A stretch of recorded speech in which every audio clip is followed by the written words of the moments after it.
ছেড়ে দাও আমাকে, ছেড়ে দাও। চুপচাপ চলো।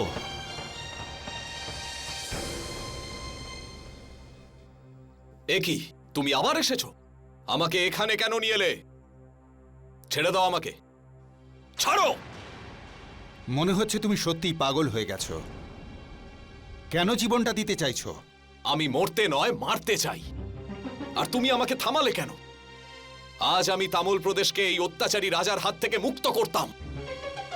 এখনো বেশি দূর যায়নিও, আমাকে যেতে দাও। দাঁড়াও ভীমা, আমার কথা শোনো।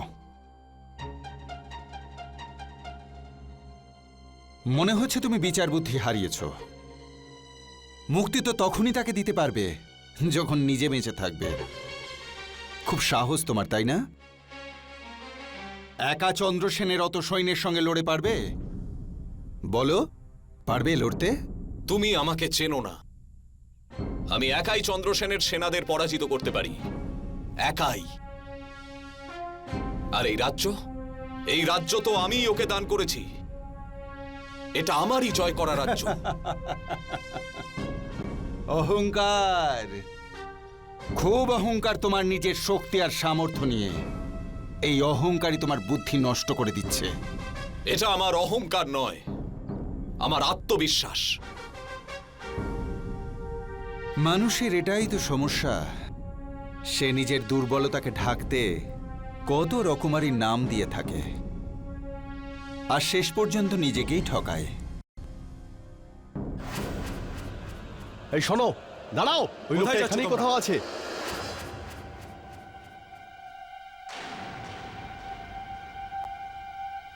তোমরা এখানে কুড়ুল হাতে কাউকে যেতে দেখলে? না মালিক, আমরা তো কাউকে দেখিনি। না না, আমিও দেখিনি। তুমি কি লোকটাকে দেখতে পেয়েছো? না না, আমি দেখিনি।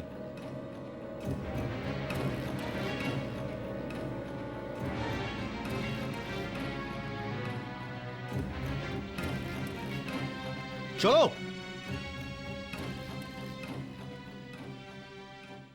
আজ তো তুমি ওকে বাঁচিয়ে দিলে। কে কাকে বাঁচিয়েছে সেটা তো শুধু আমিই জানি। কিন্তু চন্দ্রসেন আমার হাত থেকে বেশি দিন বাঁচতে পারবে না। দেখো ভীমা, আরে, তোমাকে আমি কতবার বলেছি, আমার নাম ভীমা নয়, বিক্রমাদিত্য, চন্দ্রগুপ্ত বিক্রমাদিত্য।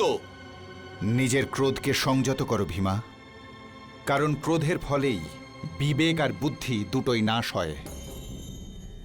মানুষ নিজেকে যতই শক্তিমান বলে মনে করুক না কেন, প্রকৃতির কাছে শেষ পর্যন্ত হার মানতেই হয়। তোমার জ্ঞান শোনার আমার কোনো দরকার নেই। আমি তোমায় জ্ঞান দিচ্ছি না, সময়ের মূল্য বোঝাচ্ছি। যে মানুষ বোঝালেও সময়ের মূল্য বোঝে না, তার কপালে অশেষ দুর্গতি। তুমি নিজেকে খুব শক্তিশালী মনে করো, তাই না? কিন্তু মনে রেখো, সময়ের থেকে শক্তিশালী আর কেউ নয়। বিক্রমাদিত্য প্রতিকূল সময়কেও নিজের হাতের মুঠোয় নিতে জানে।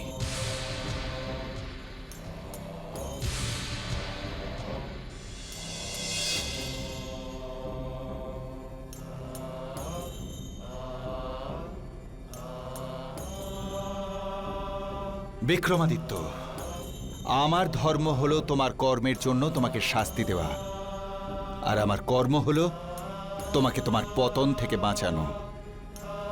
তাই সব সময় তোমার পাশে থাকব।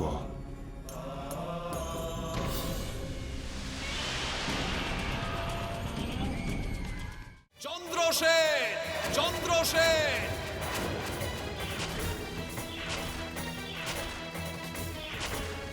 চন্দ্রসেন, চন্দ্রসেন,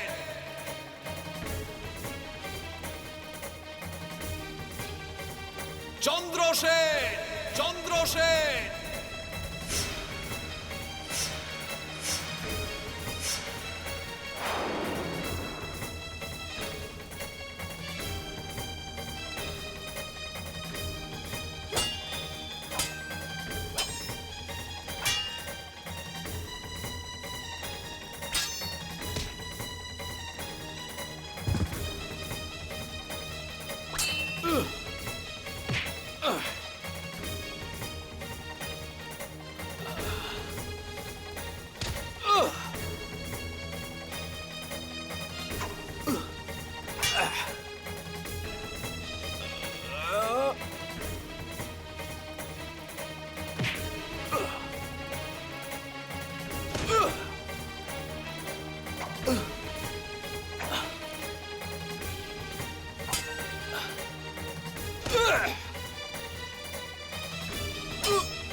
চন্দ্রসেন, চন্দ্রসেন। সেই একই কণ্ঠস্বর, সেই সাহস, সেই বীরত্ব। বিক্রমাদিত্য, আমি তোমাকে ছাড়ব না। চন্দ্রসেন, চন্দ্রসেন। কারণ তুমি আমার সঙ্গে দুর্ব্যবহার করেছ, অপমানিত করেছ। বিক্রমাদিত্য, আমি তোমাকে জীবিত ছাড়ব না। বিক্রমাদিত্য, বিক্রমাদিত্য।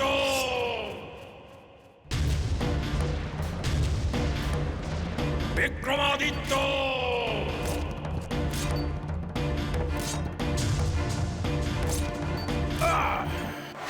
ও কে ছিল যে আমার রথ থামিয়ে আমাকে পথের ওপর অপমান করার সাহস দেখিয়েছে? মহারাজ, আমি খোঁজ নিয়ে দেখেছি, ও একটা পাগল ছিল। যদিও কোনো পাগলই হয়, তাহলে এক মুহূর্তের জন্য আমার কেন মনে হলো যে ও বিক্রমাদিত্যই ছিল? বিক্রমাদিত্য তো এখন উজ্জয়িনীতে আছেন, আপনি নিশ্চয়ই ভুল করছেন। আপনি ঠিকই বলেছেন মন্ত্রী, ও এখন উজ্জয়িনীতেই আছে। হ্যাঁ মহারাজ, ও আপনার রাজ্যে ঢোকার সাহস কিভাবে করবে? মন্ত্রী, এখন এটা আমার রাজ্য নেই। আমি এই রাজ্যকে যুদ্ধে হারিয়েছি, আর এই রাজ্যকে জিতেছে বিক্রমাদিত্য। আর এটা আমার রাজ্য তখনই হতে পারে যখন আমি বিক্রমাদিত্যকে মৃত্যুর মুখে পৌঁছে দেব।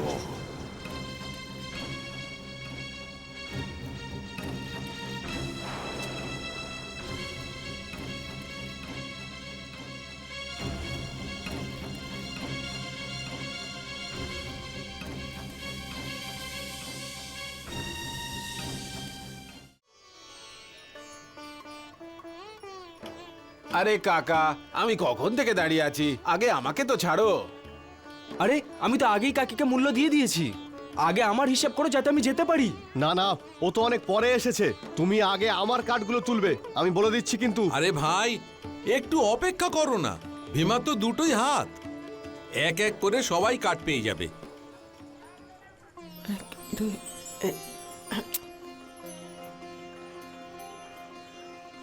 7, 8।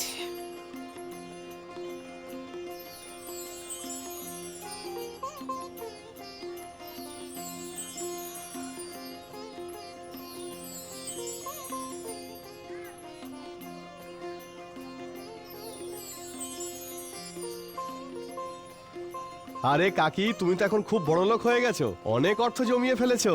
মনে হচ্ছে নিজের মেয়ের বিয়ে খুব বড় করে দেবে তুমি। মেয়ের জন্য তুমি কোনো ছেলে খুঁজেছো নাকি?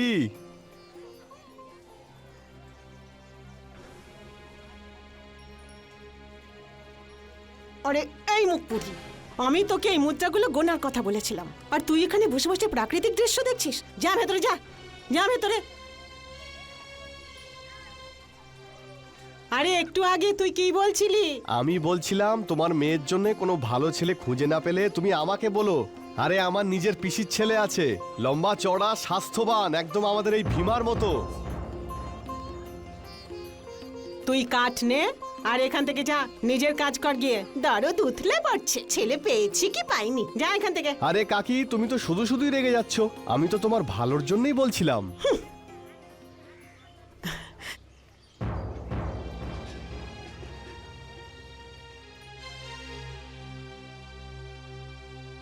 ওম শম শনৈশ্চরায় নমঃ।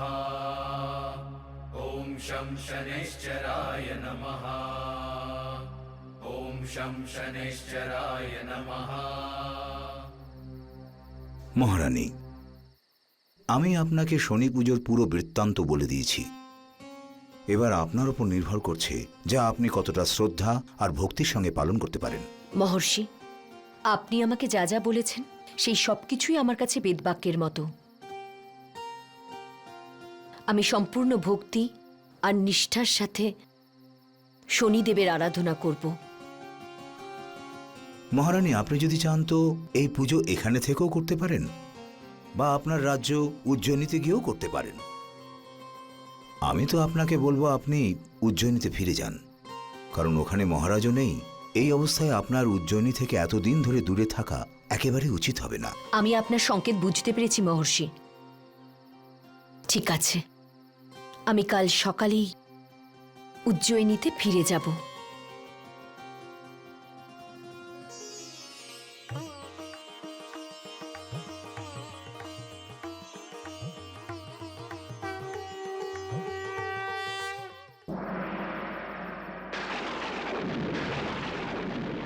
কি খবর এনেছো?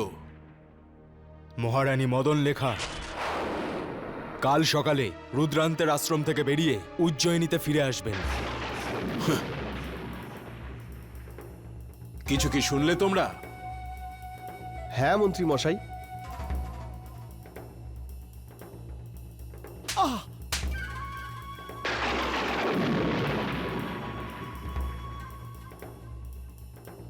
মন্ত্রী নয়, সম্রাট বলো, সম্রাট। এই উজ্জয়িনীর ভাবি সম্রাট, বুঝেছ?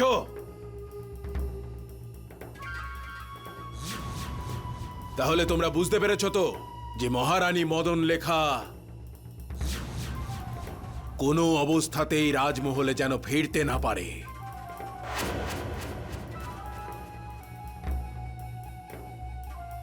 আর হ্যাঁ, আরো একটা কথা মনে রাখবে তোমরা, আমি সব ভুলের জন্য শুধু একটাই শাস্তি দিই, মৃত্যু।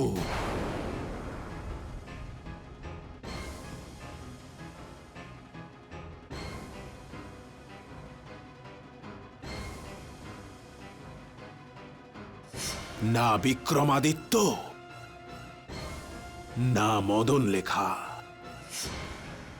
এবার এই উজ্জয়িনীর সম্রাট হবে কারং। সম্রাট কারং।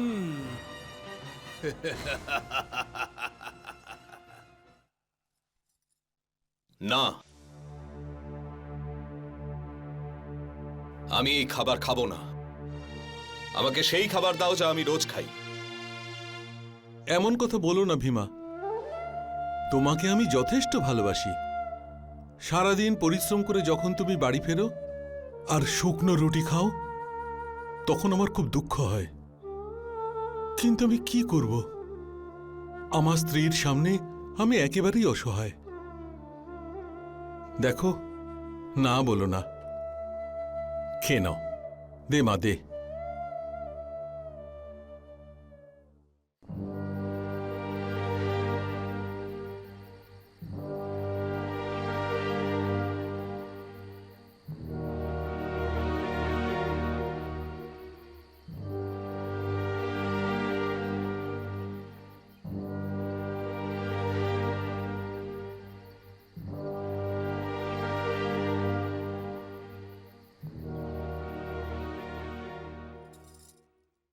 ভীমা, তুমি কোথা থেকে এসেছো?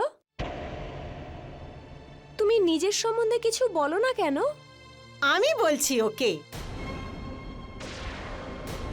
মুখ পুরি, আজ আমি তোর পিঠের ছাল ছাড়িয়েই নেব।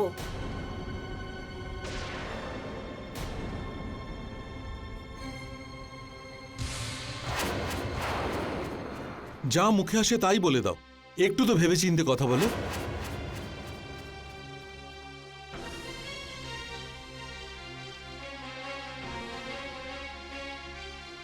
বড় মেয়েকে এইভাবে বকা একেবারেই উচিত নয়। ও বড় হয়েছে বলেই ওকে বকছি।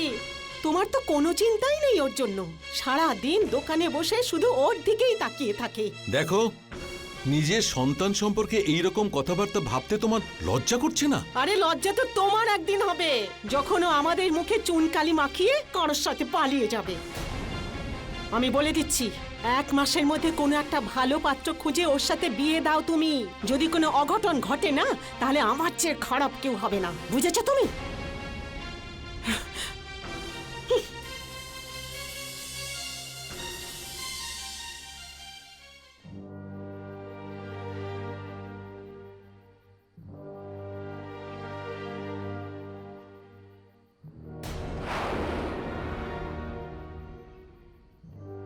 আশ্রমে চলো, সবাই ঘুমিয়ে পড়েছে আর মহারানীও একা আছে।